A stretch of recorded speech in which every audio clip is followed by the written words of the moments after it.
morning everyone. Ako po si Pastor JR. No, hindi po Strada, JR Ramirez po. Baka magkamali kayo. No, malapit na po ang Christmas, kaya alam ko marami pa rin ang kahit paano excited.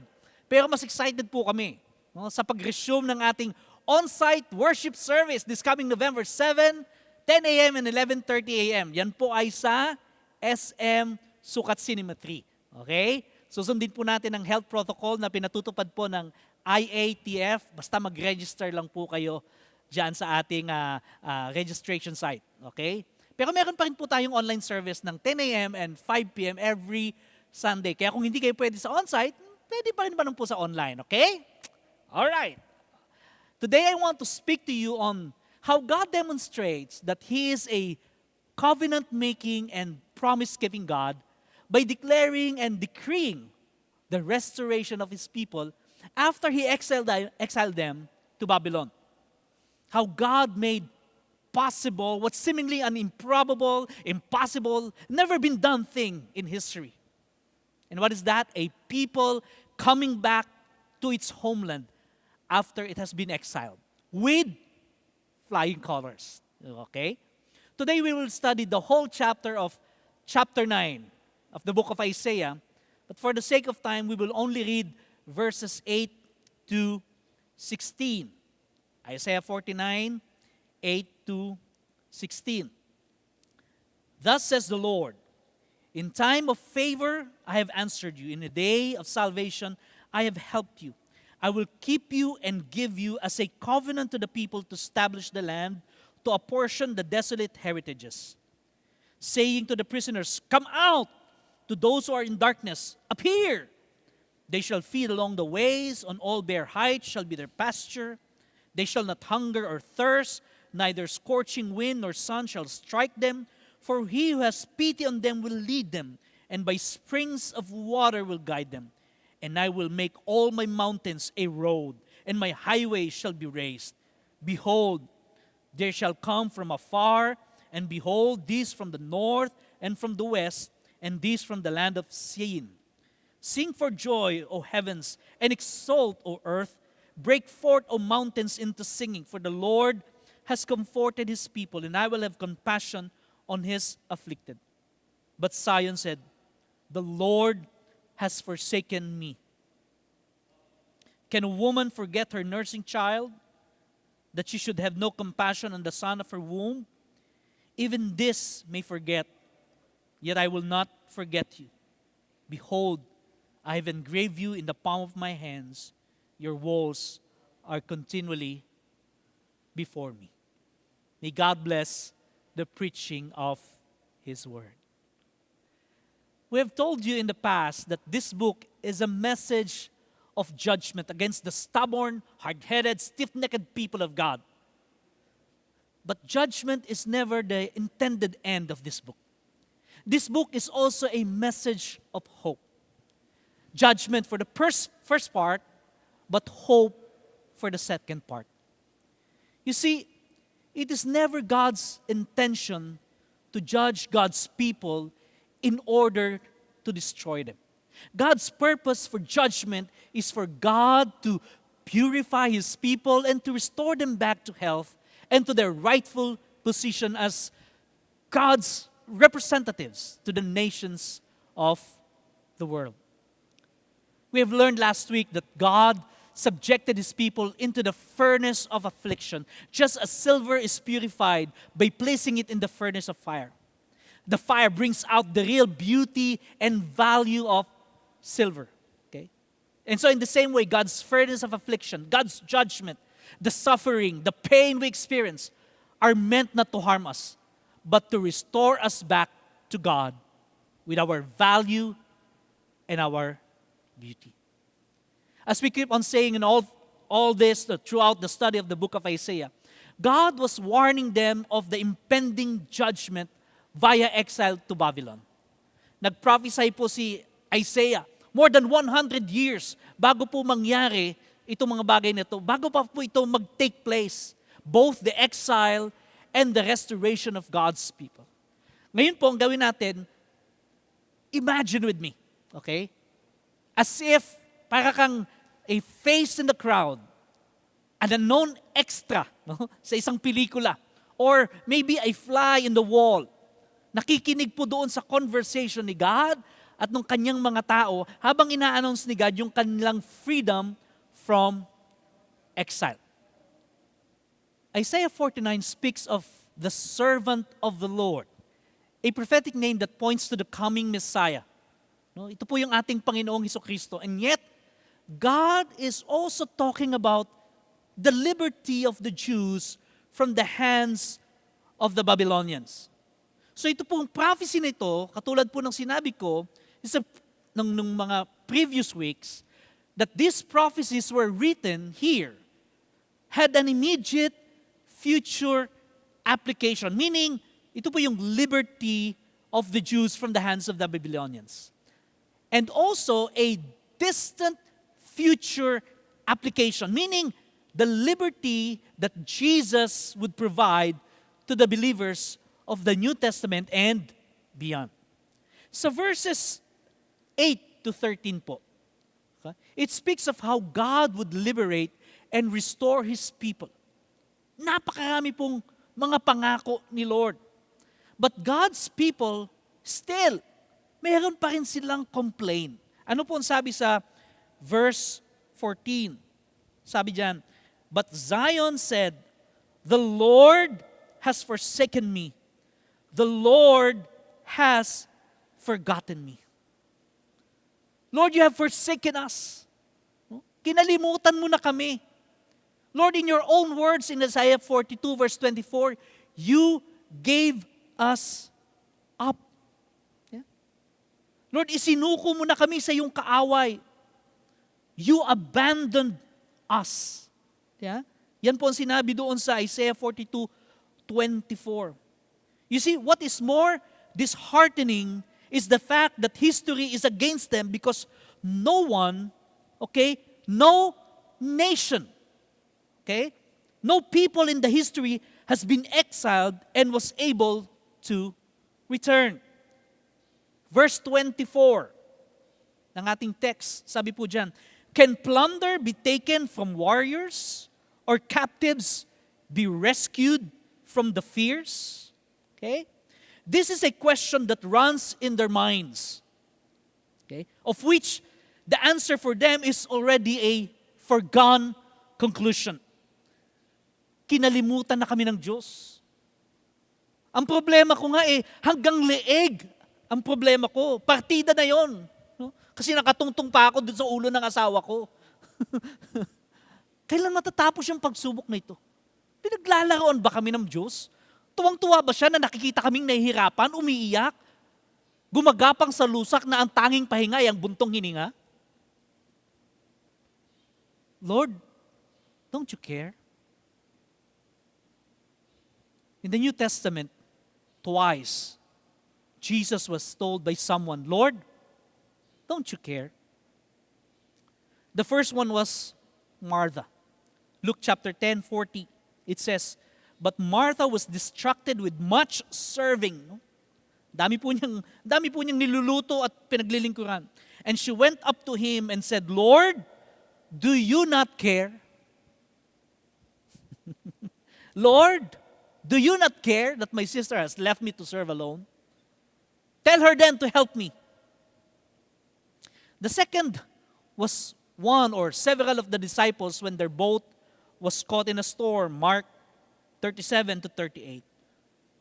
And a great windstorm arose, and the waves were breaking into the boat so that the boat was already filling. 38. But he was in the stern, asleep on the cushion. And they woke him and said to him, Teacher, eto na naman, do you not care? Do you not care that we are perishing? Mga kapatid, when we are in pain, when we are suffering, when we feel like life is unfair and God is deaf to our cries, people have a tendency to boss around God. Sometimes we sound like as if we know more to be God than God Himself. In the movie Bruce Almighty, Jim Carrey plays a guy who complains about God too often and is given an almighty powers to be God for a short moment of time just to teach him how difficult it is to run the world. Akala niya mas maraming alam siya kaysa sa Diyos.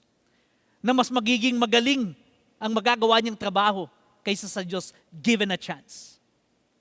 But God proved him wrong. Because reality is, God knows more than we do. To Martha, Jesus said, Martha, Martha, you are anxious and troubled about many things. Doon po sa kanyang mga disipulo, ang sabi ni Jesus, why are you so afraid? Have you still no faith? No? Para po mas eksakto, ang sinasabi ni Jesus dyan ay, why are you so cowardly? Bakit nabahag ang buntot nyo? Bakit naduwag kayo? You see, taken as it is, tama naman po si Martha at yung mga disciples. Martha was working alone, preparing for a bunch of hungry disciples and lots of guests. She needed help. The disciples were caught in a storm, and most probably it brings back to their memories stories of their fellow fishermen who drowned on the same lake because of the storm. But Jesus saw beyond the obvious. Jesus saw what others didn't. He saw the hearts of Martha and the disciples. He saw anxiety, worry, cowardice, lack of faith to the one whom they call Lord. As if their Lord doesn't know what to do or doesn't know what they were going through. Mga kapatid, let me say this again. God knows more than we do. So, as if in a time machine, God spoke to His people who were suffering for 70 years in Babylon. God assured them of His compassion and love and affirmed them of their place in God's cosmic plan by declaring His restoration plan for His people. This is how God demonstrates to His people that He is a covenant-making and a promise-keeping God.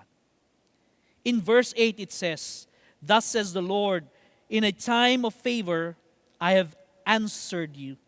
In a day of salvation I have helped you. Again, mga kapatid, let me remind you, Isaiah prophesied more than 100 years before the exile and before the 70 years of suffering in exile. And here, God speaking like in a time machine while they were still in exile just before the end of 70 years. Kaya nga po nagko-complain yung mga Hudyo, no? As if nagko-complain sila na pinabayaan sila ni Lord. But the truth is, hindi pa siya nangyayari. Okay? This is still in the future. And yet God was speaking to them in past tense.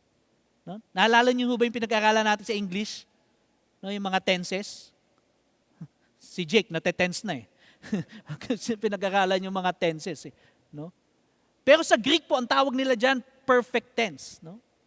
Yung past tense natin, perfect tense. Now, I want to illustrate. Gusto kong, pwede ba sundan niyo ako sa camera? Okay? Pwede bang sumunod kayo sa camera? Tatayo lang ako. Tatayo ako. Alright? Ready ba kayo? Okay. Sige, ito ha. Tatayo ako ha. God inspired Isaiah to prophesy, okay, today. Okay, dito, today. Okay. Yung restoration ng Israel more than 200 years into the future. Okay? Yun pong pinaprophesy niya, yung exile is about 140 years before the exile. Tapos, plus 70 years nung exile. Kaya po more than 200 years. Okay? But God was speaking as if it is already in the past. Na nangyari na siya. No? And here's what's wonderful with our God. He sees time. Okay? In fact, He sees eternity not as a linear series of events.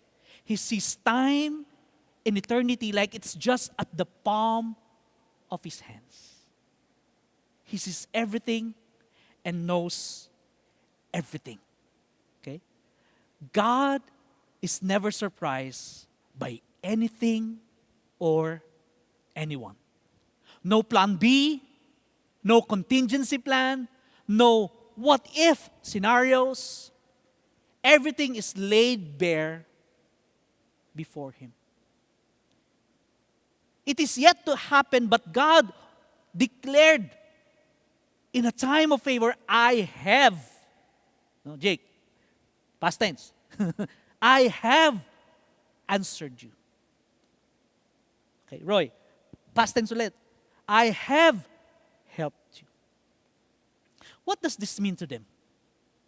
What does this mean to us? Ito po. Our future is secured in God.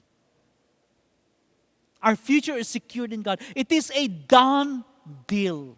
As far as God is concerned, He already settled it in heaven because God's word and promises are settled in heaven forever. Listen to God as He speaks to His people through the prophet Jeremiah while they were in exile to Babylon. Jeremiah 29 verses 10 to 14. Ito po yung isa sa paborito natin, no? Sabi po diyan, for thus says the Lord, when 70 years are completed for Babylon, I will visit you. I will fulfill to you my promise and bring you back to this place. Ito na yung favorite natin. For I know the plans I have for you, declares the Lord. Plans for welfare and not for evil, to give you a future and a hope. Verse 12, then you will call upon me and pray to me, and I will hear you. Yeah? Matapos na sinabi, alam ko yung plano ko, gagawin ko yung plano ko, sabi niya, then you will call upon me. You will come to pray and I will hear you. You will seek me and find me when you seek me with all your heart. I will be found by you, declares the Lord. And I will restore your fortunes and gather you from all the nations and all the places where I have driven you, declares the Lord. I will bring you back to the place from which I sent you into exile. Mga kapatid, God is a covenant-making, promise-keeping God.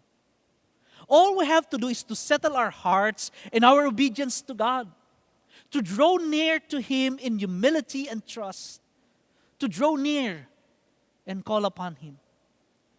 God's plan for our lives is conditioned by our response to Him. Kaya nga may mga pangyayari na nade-delay tayo sa ating destination kasi matigas ang ulo natin. Ayaw natin sumunod. Nagmamatigas tayo. Hindi ready yung character natin. Masyado pa tayong ma-pride. We rely much on our own personal skills and talents, wits and experiences rather than trust God and His wisdoms and His ways. Which oftentimes, hindi natin magets. Di ba? Nonetheless, God doesn't change and His plan doesn't change. But again, it is conditioned by our obedience to God. Now, after God gave them the headline, okay, palalayain ko kayo, God gave them a walkthrough of what's going to happen. No? Pag pinalaya ko kayo, ito mangyayari. Now, I want you to take note of the words will and shall. Okay? Will and shall. Verse 8, thus says the Lord. Again, this is God talking to the Messiah or the servant of the Lord. Okay? In time of favor, I have answered you. In day of salvation, I have helped you. I will keep you and give you as a covenant to the people to establish the land or to restore the land. to apportion the desolate heritages, saying to the prisoners, come out, to those who are in darkness, appear. Now, God is calling His people to come out of the Babylon. Okay? Tapos ano po mangyayari next? They will travel back to Jerusalem. At ito po ang sabi ng Panginoon, they shall feed along the ways on all bare heights, and all bare heights shall be their pasture. Okay? They shall not hunger or thirst, neither scorching wind or sun shall strike them. For he who has pity on them will lead them, and by springs of water will guide them. And I will make all my mountains a road, and my highway shall be raised up. Behold, this shall come from afar, and behold, this from the north and from the southwest, and this from the land of Sion. Sing for joy, O heaven, exalt, O earth, break forth, O mountains, into singing. For the Lord has comforted His people and will have compassion on His afflicted. What does this mean to them? What does this mean to us? Okay? Ito po. God knows every step of the way. Habang wino-walk through po sila ni Lord, sabi niya, lalabas kayo, at dadaan kayo ng ganito, dadaan kayo sa ganyan, pero sasamahan ko kayo, hindi kayo magugutom, ganito mangyayari, Alam ni Lord, every step of the way. Yeah? God knows every step of the way into the restoration process. In fact, He is there with us every step of the way. But His people has doubts. We have our doubts. We have our fears. Verse 14 says, but Zion said, the Lord has forsaken me. My Lord has forgotten me.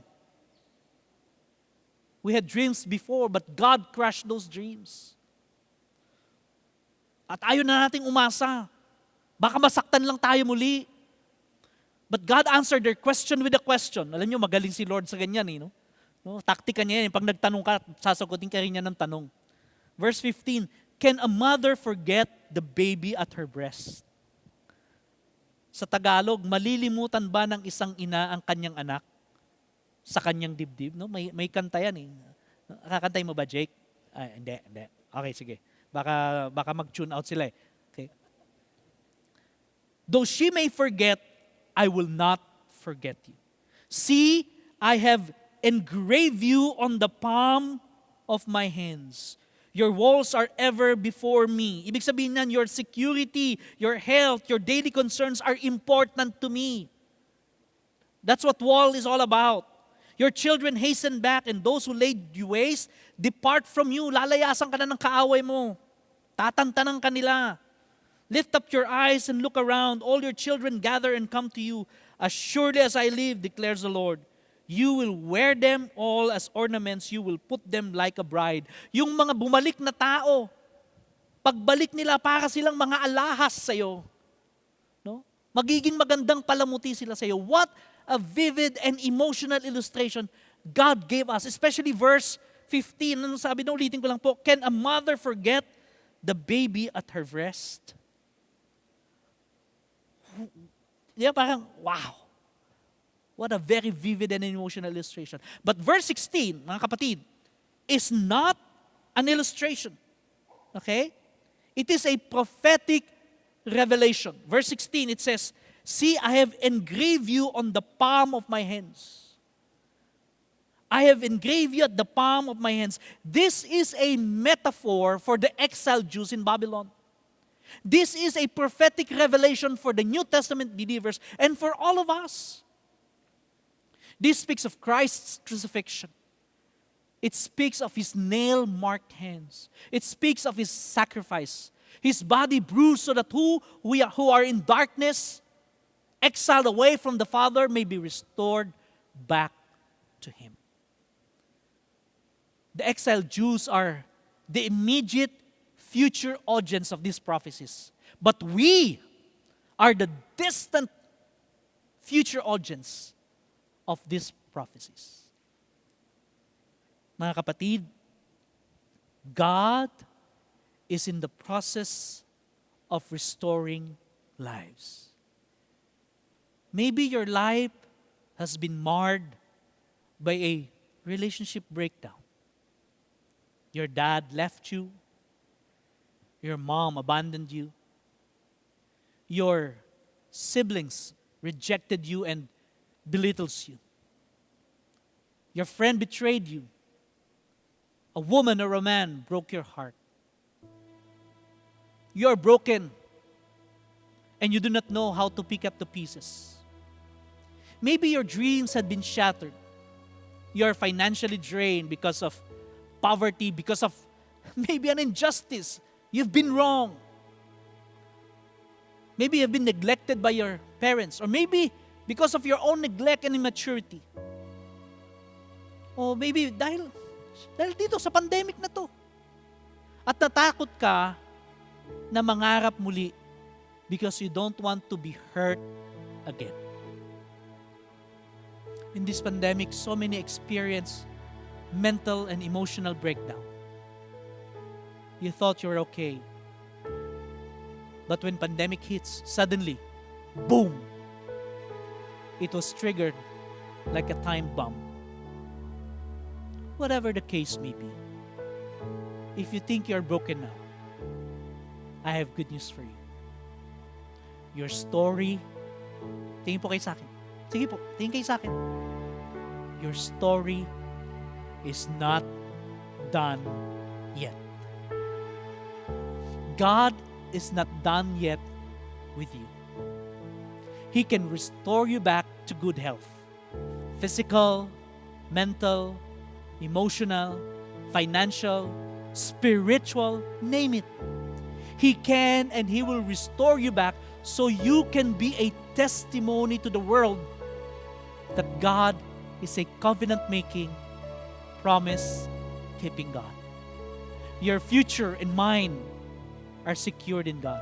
And He will be there every step of the way of the restoration process of God. Kapatid, God has never forsaken you nor forgotten you. He will redeem you. Jesus has redeemed you once on the cross of Calvary. He will redeem you again from the trouble you are into right now. He can restore you back. He can restore back what the devil has taken away from you. But He's waiting for you to come. To come in humility. To come in complete surrender. With all our hearts. With all our fears. With all our doubts. Last verses before I end up. Hosea chapter 6, verses 1 to 3. Come, let us return to the Lord, for He has torn us that He may heal us. He has struck us down, and He will bind us up. After 2 days, He will revive us. On the third day, He will raise us up, that we may live before Him. Let us know. Let us press on to know the Lord. He is going out. His going out is sure as the dawn. He will come to us as the showers, as the spring rains that waters the earth. What God is saying is, return to the Lord and He will surely come. He will come to us. At sa ating pong pagbabalik sa Panginoon, sabihin mo, Lord, here am I. Lord, you know my fears. You know my doubts. You know my tears. Pero narito po ako. Here I am. I come. I surrender to your purpose and will. To your process of restoration. Lord, I come. Have your way in me. Tayo po'y manalangin. Lord, we come to you. Lord, as a church and as individuals, Lord, we come to you in humility, with all our hang-ups, with all our fears and doubts. And yet we come surrendering to your will. Panginoon, nananampalataya po kami, walang imposible sa iyo. Ano man po yung sitwasyon namin, walang imposible sa iyo. You can restore us back to health. Be it emotional, mental, physical, spiritual, financial. I want us to sing this song and declare this with faith. My life you restore, your promise is sure. Let's sing the song. My life you restore, your promise is sure, and I am convinced that you are faithful. Yes, sing the song. My hope you restore, your promise is sure, and I am convinced all together that you my hope you restore. My hope you restore, your promise is sure, and I am convinced that you are. Say this with all of your heart. My hope you restore, your promise is sure, and I am convinced that you are. Sing it again. My hope you restore. My hope you restore, your promise is sure, and I am convinced that you are. All things are possible. All things are possible in your name. All things are possible. All things are possible in your name, Jesus.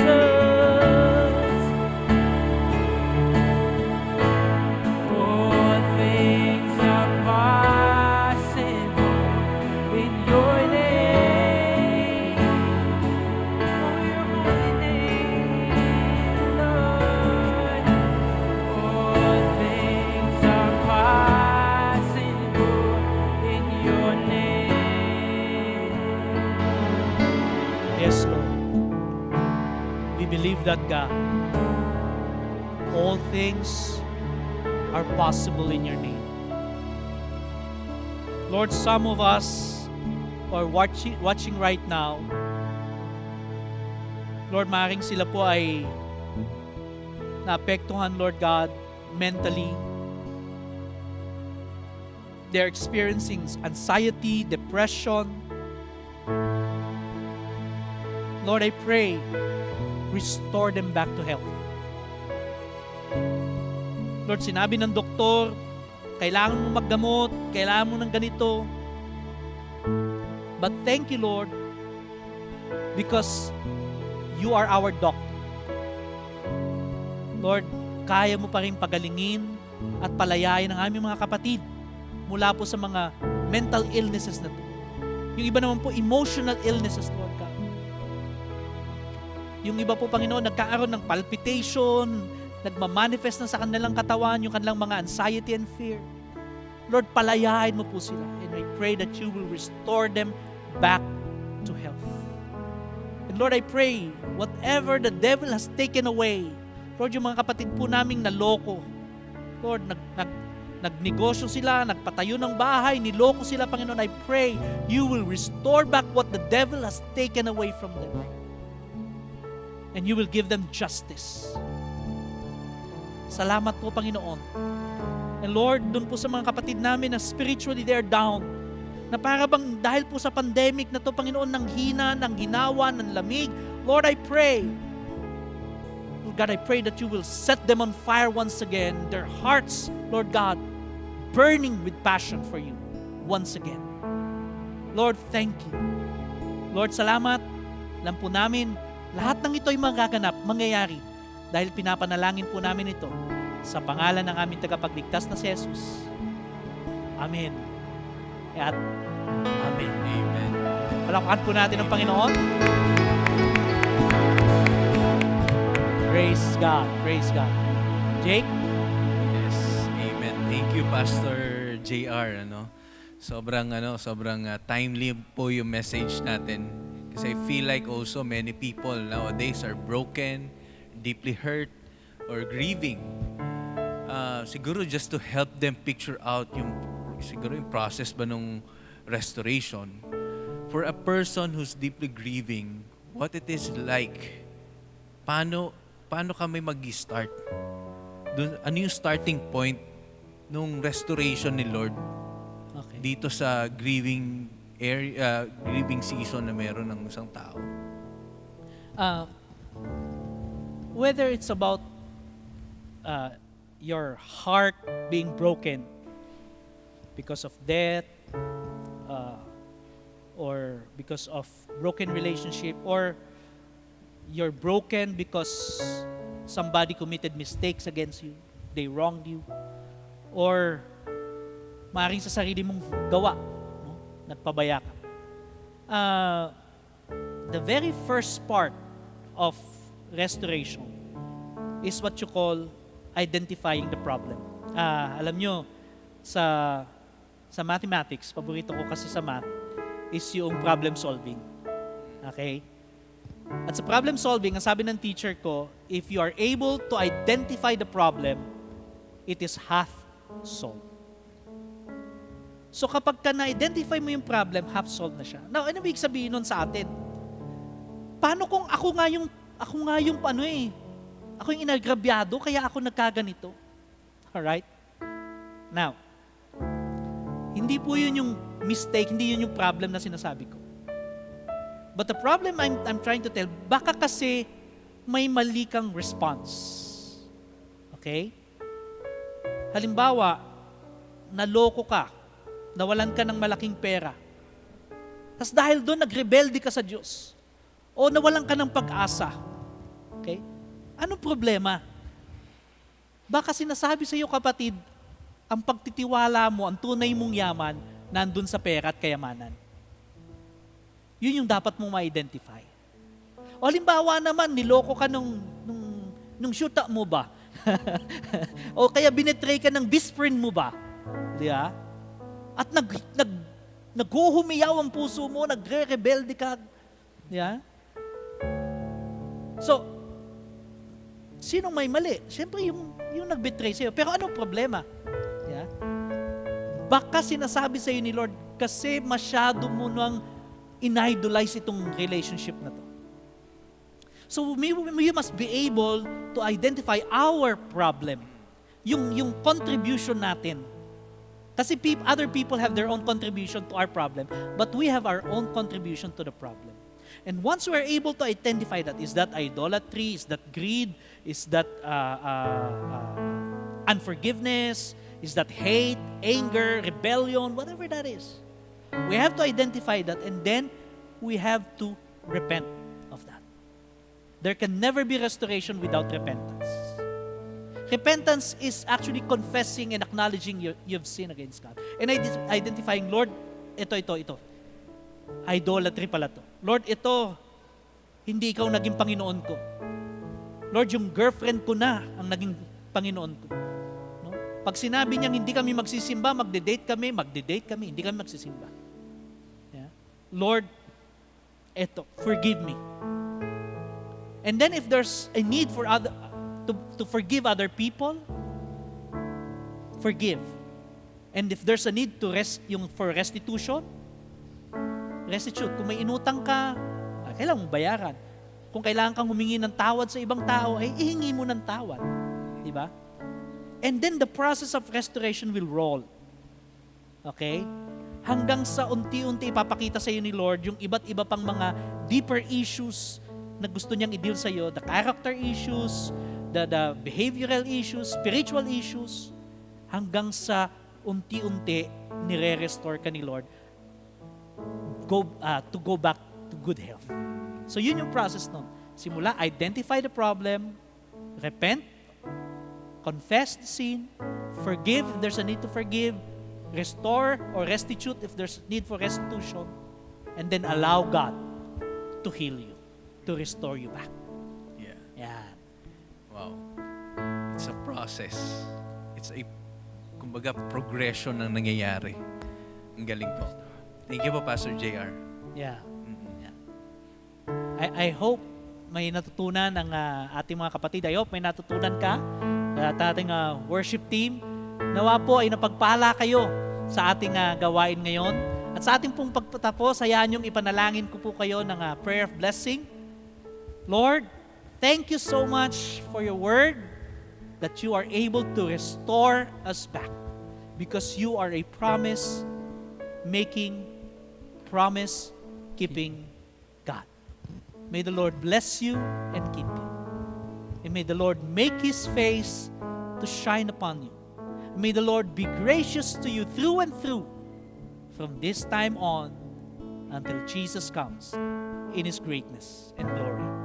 In Jesus' name this we pray. Everybody say, Amen at Amen. Pagpalain po tayo lahat ng Panginoon. See you next week sa ating pong on-site worship service. God bless you.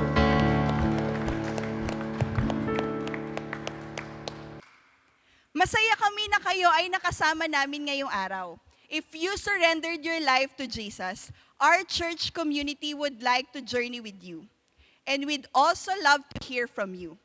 Also, kung gusto mong makonect sa ating church community, we have different groups available for you. From senior citizens, business community, parents, young professionals, students, and kids.